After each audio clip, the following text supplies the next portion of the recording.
నమస్కారం ఘంటారావానికి స్వాగతం. ముందుగా ప్రధాన అంశాలు. సంగారెడ్డి జిల్లా జహీరాబాద్ లో కాసేపట్లో సీఎం పర్యటన. 494 కోట్లతో అభివృద్ధి పనులకు శంకుస్థాపనలు. విజయనగరం పేలుళ్ల కుట్ర కేసులో పోలీసుల కస్టడీకి నిందితులు. సిరాజ్ సమీర్ ను లోతుగా ప్రశ్నించనున్న ఎన్ఐఏ.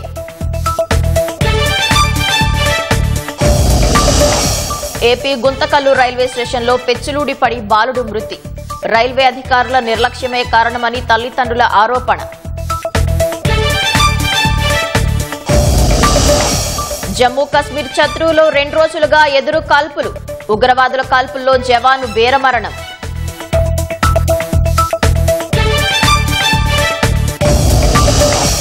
సంక్షోభంలో బంగ్లాదేశ్ తాత్కాలిక ప్రభుత్వం. రాజీనామా చేసే యోచనలో యూనస్.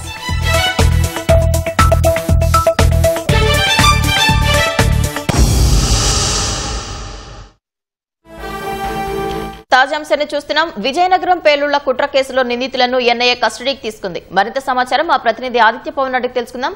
ఆదిత్య పవన్, పేలుళ్ల కుట్ర నిందితుల కస్టడీకి సంబంధించి మరింత సమాచారం చెప్పండి. విజయనగరంలో పేలుళ్లకు ప్రయత్నం చేసినటువంటి సిరాజ్, సమీర్ నిందితులిద్దరిని కొద్దిసేపటి క్రితమే విజయనగరం పోలీసులు విశాఖపట్నం సెంట్రల్ జైలు నుంచి 2 వాహనాల్లో విజయనగరం తీసుకువెళ్తున్నారు. మరికొద్ది సేపట్లోనే వారు విజయనగరం చేరుకుంటారు. అయితే నిన్న రాత్రి 10:30 వీళ్ళకి కస్టడీ తీసుకోవడం, ఎందుకంటే ఈ కేసు విచారణ సంబంధించినటువంటి అనేక అంశాలు ఉన్నాయి. సిరాజ్, సమీర్లను విచారించాల్సినటువంటి ఆవశ్యకత 2 ఉన్నటువంటి పరిస్థితుల్లో రిమాండ్ విధించినటువంటి సిరాజ్, సమీర్ ఇద్దరి మీద కోర్టులో అనుమతి కోరారు విచారణ అధికారులు, పోలీసు ఉన్నతాధికారులు.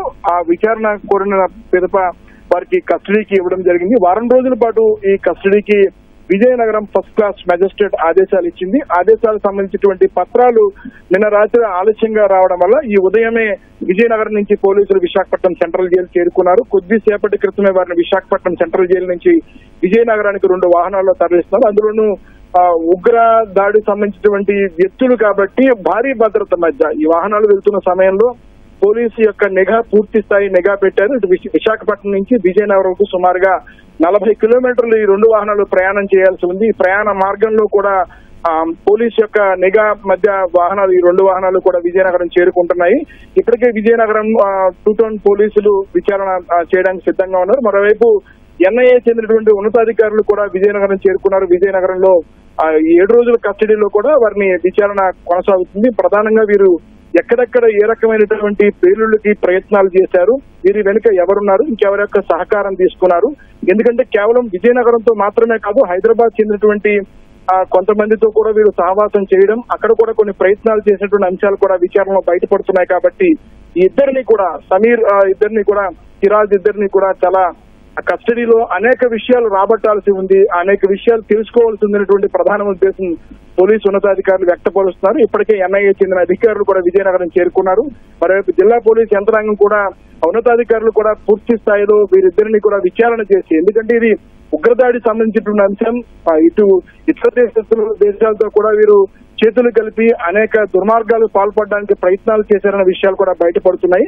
ప్రస్తుతం అయితే సిరాజ్, సమీర్ ఇద్దరిని కూడా 2 వాహనాల్లో విజయనగరం తీసుకువెళ్తున్నారు. కొద్దిసేపట్లోనే వీరి వాహనాలు విజయనగరం చేరుకుంటే విజయనగరంలో ఉన్నటువంటి పోలీసు ఉన్నతాధికారులు, ఎన్ఐఏ అధికారులు ఇద్దరిని కూడా విచారిస్తారు. ధన్యవాదాలు ఆదిత్య పవన్.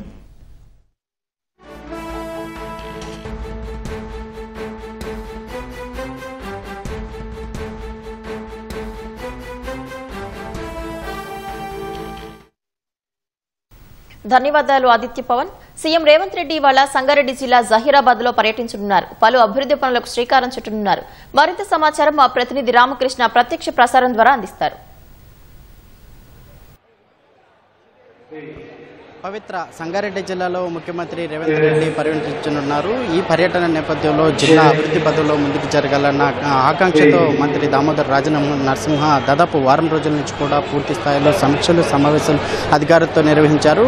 ఈ అధికారులంతా కూడా పటిష్ట బందోబస్తు ఉండడం ఈ కార్యక్రమాన్ని అయితే సజావుగా సాగే విధంగా అయితే చేస్తూ ఉన్నారు. ఎప్పటికప్పుడు కూడా జిల్లా కలెక్టర్ వల్లూరు క్రాంతి కావచ్చు, ఎస్పీ పరితోష్ పంకజ్ కావచ్చు, ఈ పటిష్ట బందోబస్తు బందోబస్తు నడుమ ఎలాంటి అవాంఛనీయ ఘటనలు జరగకుండా, అలాగే వర్షానికి సంబంధించి వర్షం 3 రోజులు చెప్పిన నేపథ్యంలో వర్షానికి కూడా ఈ ప్రోగ్రాం ఎలాంటి డిస్టర్బెన్స్ కావద్దన్న నేపథ్యంలోనే ఈ రైన్ పట్టాలు అయితే ఉన్నాయో, టార్పాలిన్ పట్టాలు కావచ్చు, అవి కావచ్చు ఏర్పాటు చేశారు.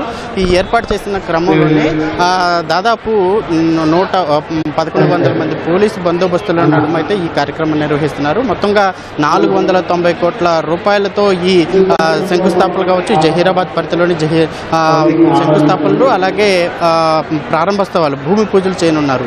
అయితే తొలుత పస్తాపూర్లోని విగ్రహాన్ని ఆవిష్కరిస్తారు. అక్కడి నుంచి కూడా నిమ్స్కి వెళ్ళడానికి 4 వరుసలుగా ఏర్పాటు చేసినటువంటి జాతీయ రహదారిలాగా ఏర్పాటు చేస్తారు. అయితే ఆ 4 వరుసల దారిని అయితే ప్రారంభిస్తారు. అక్కడి నుంచి కూడా మళ్ళా పట్టణంలో సంగారెడ్డి జహీరాబాద్ పట్టణంలో ఉన్నటువంటి ఫ్లైఓవర్, గతంలో అనేక సార్లు కూడా ఇక్కడ ఈ ఫ్లైఓవర్ లేక రైలు వచ్చినప్పుడు మాత్రం అక్కడ ట్రాక్లో సిగ్నల్ పడటం, అక్కడ దాదాపు పావు గంట సేపు నిలబడాల్సి వచ్చేది.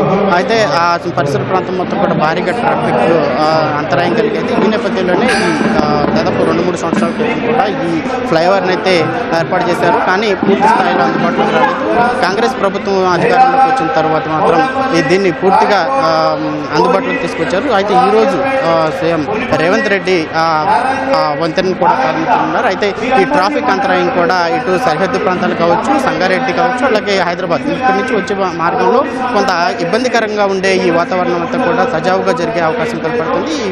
ఎలాంటి ట్రాఫిక్ కూడా ఉండేది కాదు. గతంలో చూసుకున్నట్లయితే ఈ ఫ్లైఓవర్ కింద మాత్రం ఎక్కువగా వాహనాలు రాకపోకల్లో స్థానికంగా ఉన్నటువంటి దుకాణాల్లో కూడా ఎర్రమట్టి కూడా పూర్తిగా ఎర్రమట్టి కొట్టుకుపోయి దుకాణాలన్నీ కూడా పాడైపోయిన పరిస్థితి కూడా మరికొద్ది సేపట్లోనే హైదరాబాద్ నుంచి కూడా సీఎం రేవంత్ రెడ్డి అక్కడ పస్తాపూర్ హెలిప్యాడ్ ఏదైతే అక్కడి నుంచి వాహనాల ద్వారా వెహికల్స్ ద్వారా మొత్తంగా ఈ పర్యటన మొత్తం ఆసక్తికరంగా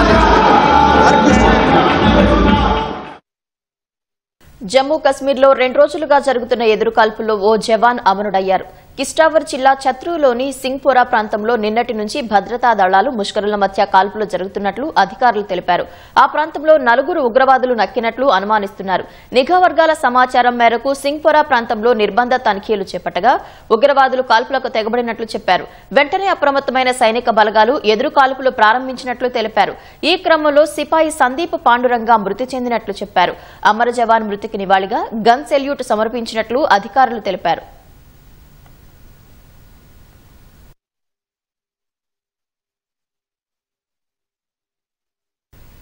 పహల్గామ్ ఉగ్రదాడి ఘటన జరిగి 1 రోజులు దాటినా దర్యాప్తులో ఎలాంటి పురోగతి లేదు. భద్రతా దళాలు పెద్ద ఎత్తున ఆపరేషన్లు నిర్వహించి అగ్రశ్రేణి ఉగ్రవాదులను మట్టుబెట్టినప్పటికీ ఉగ్రదాడికి బాధ్యులైన వారిని మాత్రం పట్టుకోలేకపోయారు. ఇన్ని రోజులు తప్పించుకున్న ఉగ్రవాదులు పట్టుబడే రోజు ఎంతో దూరం లేదని అధికారులు అంటున్నారు. పహల్గామ్ ఉగ్రదాడి జరిగి 1 రోజులైనా కేసు దర్యాప్తులో ఇప్పటి వరకు ఎలాంటి పురోగతి లేదు. ఏప్రిల్ 22న పర్యాటక ప్రదేశం బైసరన్లో ముష్కరుడు 25 మంది పర్యాటకుల్ని ఓ స్థానికుణ్ణి కాల్చి చంపారు. వారిని పట్టుకునేందుకు భద్రతా బలగాలు భారీ ఆపరేషన్ చేపట్టాయి. పలువురు అగ్రశ్రేణి ఉగ్రవాదులు హతమైనప్పటికీ పహల్గామ్ ఘటనకు బాధ్యులైన వారు మాత్రం దొరకలేదు. ఈ కేసును దర్యాప్తు చేస్తున్న జాతీయ దర్యాప్తు సంస్థ ఎన్ఐఏ ఈ ఘటనతో ప్రత్యక్షంగా లేదా పరోక్షంగా సంబంధమున్న 1000 మంది అనుమానితుల్ని ప్రశ్నించింది. వారిలో ఫుడ్ స్టాల్ యజమానులు, జిప్ లైన్ ఆపరేటర్లు, పోనీవాలాలు ఉన్నారు. 100 మందిని అదుపులోకి తీసుకోవడంతో పాటు దాదాపు 100 మందికి పైగా అనుమానితులపై ప్రజా భద్రతా చట్టం కింద కేసు నమోదు చేసి వేర్వేరు జైళ్లలో నిర్బంధించారు. గతంలో ఉగ్రవాద సంస్థలతో సంబంధాలున్న యువకుల్ని అదుపులోకి తీసుకున్నారు. దర్యాప్తు వేగం పుంజుకునేందుకు ఎన్ఐఏ 3 అనుమానితుల ఛాయాచిత్రాల్ని విడుదల చేసింది. అందులో ఒకరిని అనంతనాగ్కు చెందిన ఆదిల్ హుస్సేన్ తోకర్గా గుర్తించారు. మిగతా 2 పాకిస్తాన్ పౌరులని తెలిపారు. ఆ 2 పేర్లు అలీభాయ్ ఆకా తలాభాయ్, హసీం మూసా ఆకా సులేమాన్ అని ప్రకటించారు. అనుమానితుల సమాచారం తెలిపిన వారికి అధికారులు 20 లక్షల రివార్డు ప్రకటించారు. వారి ఛాయాచిత్రాల్ని అనంతనాగ్లోని వేర్వేరు ప్రాంతాల్లో అంటించారు. ఉగ్రవాదులు బైసరన్కు చేరుకున్న మార్గం తెలుసుకోవడానికి దాడి జరిగిన రోజు మొబైల్ డేటాను, పర్యాటకులు తీసిన దృశ్యాల్ని అధికారులు విశ్లేషించారు. అయినా ఆ ప్రయత్నాలేవీ ఫలించలేదు. ఇప్పటి వరకు ఎలాంటి పురోగతి లేదు. ఉగ్రదాడి ఘటనలో ఎంతమంది పాల్గొన్నది కూడా స్పష్టత లేదు. 4 లేదా 6 ముష్కరులు పాల్గొన్నట్లు అధికార వర్గాలు అనుమానిస్తున్నాయి. మతం నిర్ధారించుకునేందుకు కలిమా చదవాలని చంపాలని కోరిన ఉగ్రవాదులు ఆ తరువాతనే పర్యాటకుణ్ణి కాల్చి చంపినట్లు ప్రాథమిక దర్యాప్తులో వెల్లడైంది. ముష్కరుల్ని పట్టుకునేందుకు భద్రతా దళాలు అవిశ్రాంతంగా ఆపరేషన్ నిర్వహిస్తున్నట్లు అధికారులు చెబుతున్నారు. ముష్కరులు ఇప్పటి వరకు భద్రతా దళాల కన్నుగప్పి తప్పించుకున్నప్పటికీ వారు పట్టుబడే రోజు ఎంతో దూరం లేదని పోలీసు అధికారులు అంటున్నారు. ఆపరేషన్ సింధూర్లో పాల్గొని స్వస్థలానికి చేరుకున్న సైనిక వీరుడికి పోలీసులు బంధుమిత్రులు ఘనస్వాగతం పలికారు. మహబూబాబాద్ జిల్లా బయ్యారం మండలంలోని ముస్తఫా నగర్ కు చెందిన షేక్ అజార్ జవాన్ గా విధులు నిర్వహిస్తున్నారు. ఆపరేషన్ సింధూర్ విజయవంతం తర్వాత స్వగృహానికి చేరుకునే క్రమంలో రైల్వే స్టేషన్లో ఆయన్ను శాలువాలతో సత్కరించారు. భారత విజయానికి గర్వపడుతున్నానని, ప్రజల నుంచి వచ్చిన విశేష ఆదరాభిమానానికి కృతజ్ఞతలు తెలిపారు.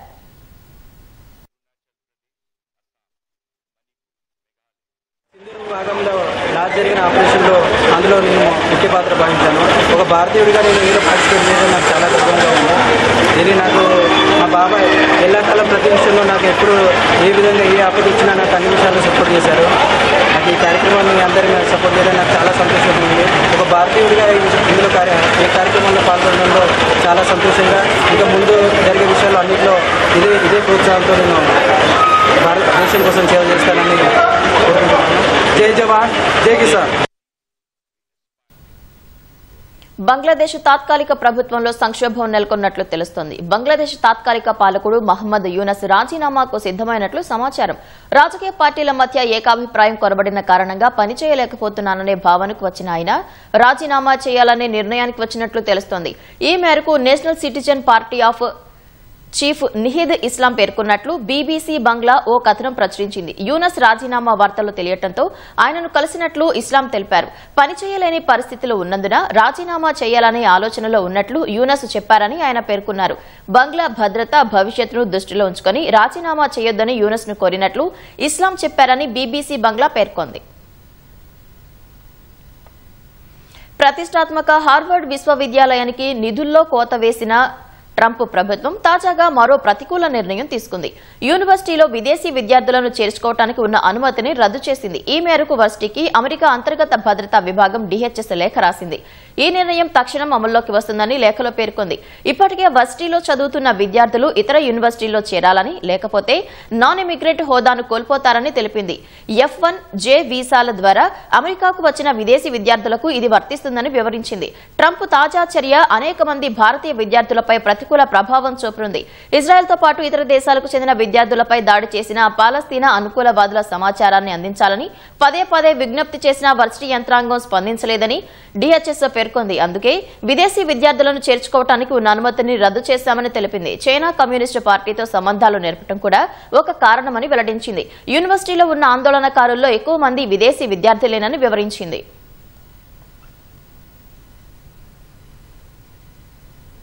సిద్దిపేట జిల్లా హుస్నాబాద్ లో మంత్రి పొన్నం ప్రభాకర్ పర్యటించారు. కాసేపు ద్విచక్ర వాహనంపై తిరుగుతూ డ్రైనేజ్ సమస్యను సందర్శించారు. పట్టణంలోని మల్లెచెట్టు చౌరస్తాలో నిన్న రాత్రి కురిసిన వర్షానికి ముంపునకు గురైన దుకాణాలను, నాలాలను పరిశీలించారు. సమస్యను గురించి దుకాణదారులు స్థానికులతో మాట్లాడారు. సత్వరమే వర్షపు నీరు బయటకు వెళ్లేలా చర్యలు చేపట్టాలంటూ హైవే కాంట్రాక్టర్, మున్సిపల్ అధికారులను మంత్రి ఆదేశించారు.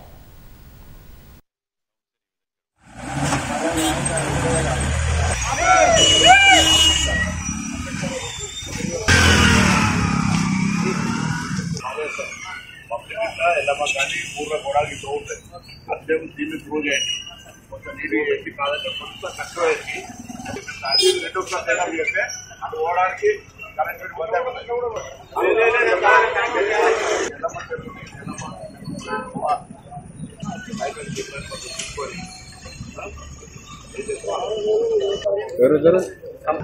నీళ్ళు ఆగకుండా పటాపటిగా ఇది కొత్త కాలువ అది ఎలా జరుగుతుంది బంద్ అయితే ఈ రోడ్ బంద్ చేస్తే కష్టమైంది. అది కట్టినాక అది బండ్లు శురువైనాక బస్వాపూర్ సమస్య కావచ్చు, పందిళ్ల సమస్య కావచ్చు, హుస్నాబాద్ పట్టణానికి పోతారానికి సంబంధించిన సమస్య కావచ్చు, వీటన్నిటినీ వేగవంతం చేసే విధంగా ప్రతిరోజు పర్యవేక్షిస్తూ నేనే స్వయంగా అధికారులు ఆర్టీఓ గారిని, ఏసీపీ గారిని, మున్సిపల్ కమిషనర్ గారిని, జిల్లా కలెక్టర్ గారిని కూడా కోరినాం. ఇందుకు సంబంధించి రాష్ట్ర స్థాయి ప్రిన్సిపల్ సెక్రటరీలతో కూడా మాట్లాడాం. ఒకవేళ ఇదే విధంగా జాప్యం చేస్తే కాంట్రాక్టర్ మీద క్రిమినల్ చర్యలు కూడా తీసుకుంటాం. దానికి సంబంధించిన ప్రొవిజన్స్ ఉన్నాయి, రూల్స్ ఉన్నాయి. వాటి అన్నింటినీ కూడా స్టడీ చేసినాం, వాళ్ళకు కూడా చెప్పినాం, చూపెట్టినాం. కాబట్టి తప్పకుండా వాళ్ళు పని చేస్తారనే విశ్వాసం ఉంది. పని చేయించుకునే విధంగా వాళ్ళతో కోఆర్డినేషన్ చేస్తా ఉన్నాం. ఇందుకు సంబంధించి ఎటువంటి ఇబ్బంది రాకుండా కొంత లోతట్టులో ఉన్నటువంటి ప్లాట్ ఓనర్లను కూడా కోరుతా ఉన్నా, అక్కడ కొంత మీరు బొరంగిరం పోసుకొని నీళ్లు నిలవకుండా ఉండే విధంగా చేయాల్సిందిగా నేను ఇంతకుముందే మున్సిపాలిటీ నుంచి కూడా నోటీసులు ఇచ్చినాం. ఇప్పుడు ప్రస్తుతం తక్షణ కర్తవ్యం నీళ్లు ఎక్కడ కూడా నిలవకుండా ఉండే విధంగా కాలువలన్నీ త్రూ చేస్తా ఉన్నాం. ప్రజలు కొంత ఇబ్బంది అయినా సహకరించాల్సింది కోరుతున్నాం. రాష్ట్రంలో కురుస్తున్న అకాల వర్షాలు అన్నదాతలను అతలాకుతలం చేస్తున్నాయి. 3 రోజులుగా పడుతున్న వర్షానికి ఆరుగాలం శ్రమించి పండించిన పంట తడిసి ముద్దైంది. కొనుగోలు కేంద్రాల్లో అమ్మకానికి సిద్ధం చేసిన ధాన్యం సహా తూకాలు వేసిన బస్తాలు కూడా తడిసిపోయాయని రైతులు ఆవేదన వ్యక్తం చేస్తున్నారు. తడిసిన ధాన్యాన్ని కొర్రీలు కోతలో పెట్టకుండా ప్రభుత్వమే కొనుగోలు చేయాలని పలుచోట్ల రైతులు ధర్నాకు దిగారు. ఉమ్మడి నిజామాబాద్ జిల్లాలోని అన్నదాతల్ని అకాల వర్షాలు వదిలిపెట్టడం లేదు. ఆకాశంలో మబ్బులు పడితే చాలు కర్షకుల గుండెల్లో గుబులు పుడుతోంది. 3 రోజులుగా కురుస్తున్న వర్షాలకు ఐకేపీ కొనుగోలు కేంద్రాల్లోని ధాన్యం తడిసి ముద్దైంది. మార్కెట్ ప్రదేశంలోని కల్లాలు సరిగ్గా లేకపోవడంతో వాన నీరు ఇక్కడే నిలిచిపోతోందని రైతులు చెప్తున్నారు. ఆర్మూర్ కొనుగోలు కేంద్రంలోని ధాన్యం వానకు తడిసిపోయింది. ప్రభుత్వమే ధాన్యాన్ని కొనుగోలు చేయాలని ఆర్మూర్ పట్టణంలో రైతులు ధర్నాకు దిగారు. ఎలాంటి షరతులు లేకుండా ధాన్యాన్ని కొనుగోలు చేయడంతో పాటు తూకాల్ని వేసి మిల్లులకు తరలించాలని డిమాండ్ చేశారు. త్వరితగతిన కొనుగోళ్లు చెయ్యకపోతే మళ్లీ రోడ్డెక్కుతామని రైతులు తేల్చి చెప్పారు. 2 ఎకరాల పంట నానిపోయింది. ఈ పంట పరిష్కారము ఓన్ కట్టిస్తారు. రేవంత్ రెడ్డి అన్న కట్టిస్తారా, కలెక్టర్ కట్టిస్తాడా, లేకపోతే ఎమ్మెల్యే కట్టిస్తాడా? ఒక రైతు బిడ్డలు మాట్లాడుతున్నా బాధతోటి ఘోరంతోటి ఆత్మహత్య చేసుకున్నా ఈ మొలకలు తీసుకపోయి నేను కౌదారికి ఏం కట్టియాలా? గత 40 రోజులు గడుస్తా ఉన్నా అక్కడ ఇప్పటి వరకు పూర్తి స్థాయిలో తూకాలు వేయలేకపోతా ఉన్నారు. 2 రోజుల నుంచి భారీ వర్షాలు పడుతా ఉన్నాయి. ఈ రకంగా మొలక వచ్చింది. ఈ మొలక వస్తే మళ్ళీ దీన్ని బాగు పెట్టి ఆరబోయాలంటున్నారు. మేము ఈ ప్రభుత్వాన్ని ఒకటి డిమాండ్ చేస్తా ఉన్నాం. అయ్యా మీరు ఇప్పటికన్నా కానీ తడిచిన ధాన్యాన్ని వెంటనే తూకాలు వేసినటువంటి బస్తాల్ని తీసుకెళ్లండి. బాల్కొండ నియోజకవర్గంలోని మెండోరా, ఎర్గట్ల మండలాల్లో వర్షపు ధాటికి ధాన్యం కొట్టుకుపోయింది. రోడ్లపై ఆరబోసిన ధాన్యపు రాసుల్లో ఎక్కువగా మొలకలే కనిపిస్తున్నాయి. పంటను కాపాడేందుకు టార్పాలిన్లు కప్పినా ధాన్యపు రాసుల కిందకు వర్షపు నీరు చేరింది. ధాన్యం కొనుగోళ్లలో జాప్యం వల్లనే ఆరుగాలం శ్రమించి పండించిన పంట నీటిపాలైందని అన్నదాతలు వాపోతున్నారు. తడిసినా మొలకెత్తినా రంగుమారిన ధాన్యాన్ని ఎలాంటి షరతులు లేకుండా కొనాలని ప్రభుత్వాన్ని వేడుకుంటున్నారు. కామారెడ్డి జిల్లాలోని కొనుగోలు కేంద్రాల్లో అమ్మకానికి తెచ్చిన వడ్లు తడిసి ముద్దయ్యాయి. చేతికొచ్చిన పంట నీటిపాలవుతోందని రైతులు ఆవేదన వ్యక్తం చేస్తున్నారు. కాంటా పూర్తయినా మిల్లులు సంచులు తరలించకపోవడంతో వర్షానికి తడిచిపోయాయని రైతులు వాపోతున్నారు. లారీల కొరత, అధికారుల జాప్యం వల్లనే ఈ పరిస్థితి ఏర్పడిందని రైతులు ఆరోపిస్తున్నారు.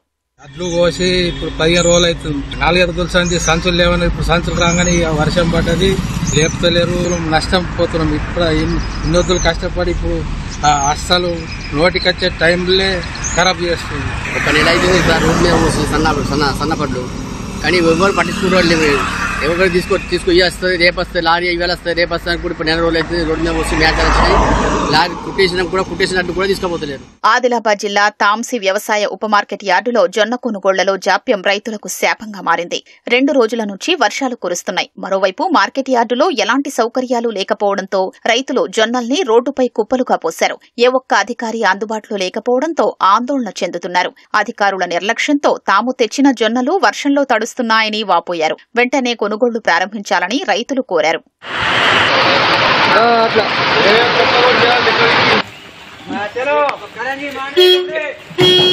ఖానాపూర్ మండలాల్లో తడిచిన ధాన్యాన్ని గురువారం జిల్లా కలెక్టర్ అభిలాష అభినవ్, శాసనసభ్యులు వెడ్మ బొజ్జు పటేల్ తో కలిసి పరిశీలించారు. రైతులు నష్టపోకుండా అన్ని చర్యలు తీసుకుంటామన్నారు. ధాన్యం తడిసిందని రైతులు ఎలాంటి ఆందోళన చెందొద్దన్నారు. ప్రతి గింజను ప్రభుత్వం కొనుగోలు చేస్తుందని, రైతులు నష్టపోకుండా తగిన చర్యలు తీసుకుంటామని హామీ ఇచ్చారు. అధిక తూకంతో కొనుగోళ్లు జరిపితే సంబంధిత నిర్వాహకులపై కఠిన చర్యలు తీసుకుంటామని తెలిపారు.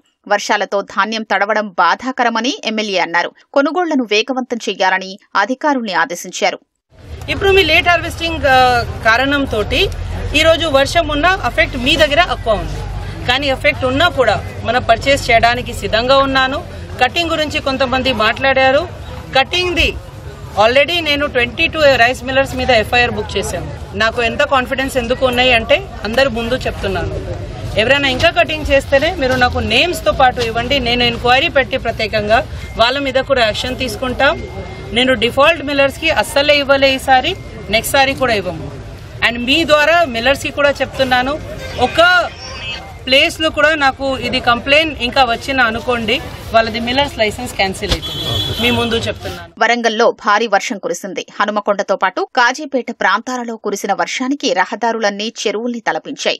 మురుగునీరు రోడ్లపైకి చేరడంతో వాహనదారులు తీవ్ర ఇబ్బందులు పడ్డారు. కరీంనగర్ జిల్లా హుజూరాబాద్, మానకొండూరు నియోజకవర్గాల్లో నిన్న రాత్రి భారీ వర్షం కురిసింది. శంకరపట్నంలో భారీ వర్షం కురవడంతో కరీంనగర్ వరంగల్ జాతీయ రహదారిపై భారీగా వరద నీరు చేరింది. వాహనాల రాకపోకల్లో కొంత ఇబ్బంది పడ్డారు. ప్రధాన రహదారి చెరువును తలపించింది. సినీ తారలు, వ్యాపారుల నుంచి పెట్టుబడుల పేరిట కోట్ల రూపాయలు వసూలు చేసి మోసం చేసిన కాంతిదత్ తొనంగిపై మరో కేసు నమోదైంది.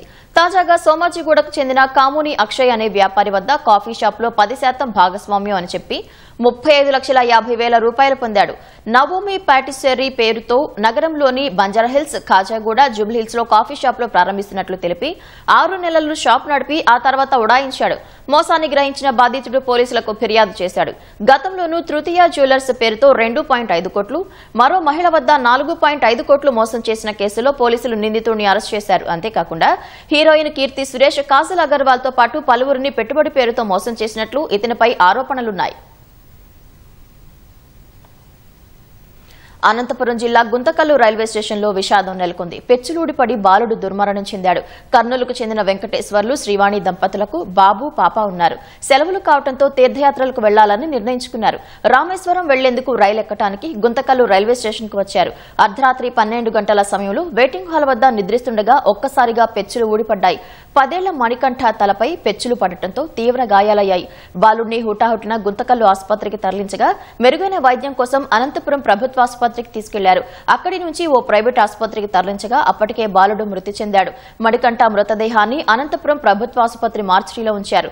రైల్వే అధికారుల నిర్లక్ష్యం కారణంగానే తమ బిడ్డ ప్రాణాలు కోల్పోయాడంటూ బాలుడి తల్లిదండ్రులు కన్నీరు మున్నీరుగా విలపించారు. ఘటనపై పోలీసులు కేసు నమోదు చేసుకుని దర్యాప్తు చేస్తున్నారు.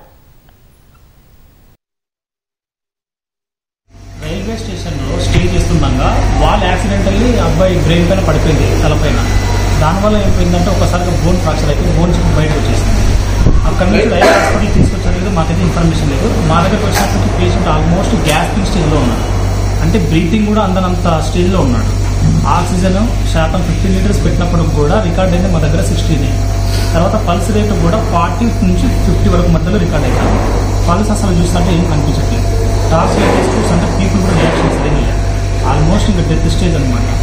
ఏదన్నా కానీ మనకు ఐఎల్ సెంటర్ దగ్గర ఫెసిలిటీ ఉన్న దగ్గరికి పంపిస్తే మన బతికే ఛాన్స్ ఉంది అని మేమే అంబులెన్స్కి ఫోన్ చేసేసి తొందరగా రమ్మని చెప్పేసి మాకు మామూలుగా ఫస్ట్ ఎయిడ్ ట్రీట్మెంట్ ఇచ్చేసి బాబుకు వైటల్స్ కొంచెం స్టేబుల్ చేసి పంపిద్దామనే ఉద్దేశంతో తొందరగా మేము ఫస్ట్ ఎయిడ్ చేసి మేము రెఫరల్ చేసేసి పంపించేసినాము.